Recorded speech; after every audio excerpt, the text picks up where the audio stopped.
ಇವತ್ತು ನಮ್ಮ ಅಖಿಲ ಭಾರತ ಕಾಂಗ್ರೆಸ್ ಕಮಿಟಿಯ ಅಧ್ಯಕ್ಷರಾಗಿರುವಂಥ ಸನ್ಮಾನ್ಯ ಮಲ್ಲಿಕಾರ್ಜುನ್ ಖರ್ಗೆ ಅವರು ಸ್ವಲ್ಪ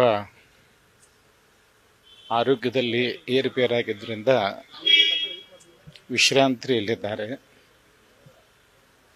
ಹಿರಿಯರಾಗಿರುವಂಥ ಅವರು ಈ ನಾಡು ಮತ್ತು ನುಡಿಗೆ ತನ್ಮೂಲಕ ರಾಷ್ಟ್ರಕ್ಕೆ ಸಲ್ಲಿಸಿದಂತಹ ಸೇವೆ ಅತ್ಯಂತ ಸ್ಮರಣೀಯವಾಗಿರುವಂಥದ್ದು.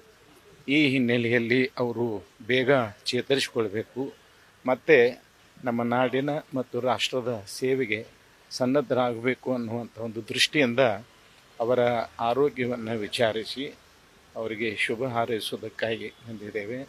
ಬಸವಾದಿ ಶಿವಶರಣರ ಕೃಪೆಯಿಂದ ಅವರು ಬೇಗನೆ ಚೇತರಿಸಿಕೊಂಡು ಮತ್ತೆ ರಾಷ್ಟ್ರ ಸೇವೆಗೆ ಸನ್ನದ್ಧರಾಗಲಿ ಅಂಥೇಳಿ ನಾವೆಲ್ಲ ಪ್ರಾರ್ಥಿಸಿಕೊಳ್ತೇವೆ. ನ್ಯೂಸ್ ಫಸ್ಟ್ ನಿರ್ಭೀತಿಯಿಂದ ನಿಮ್ಮ ಪರವಾಗಿ.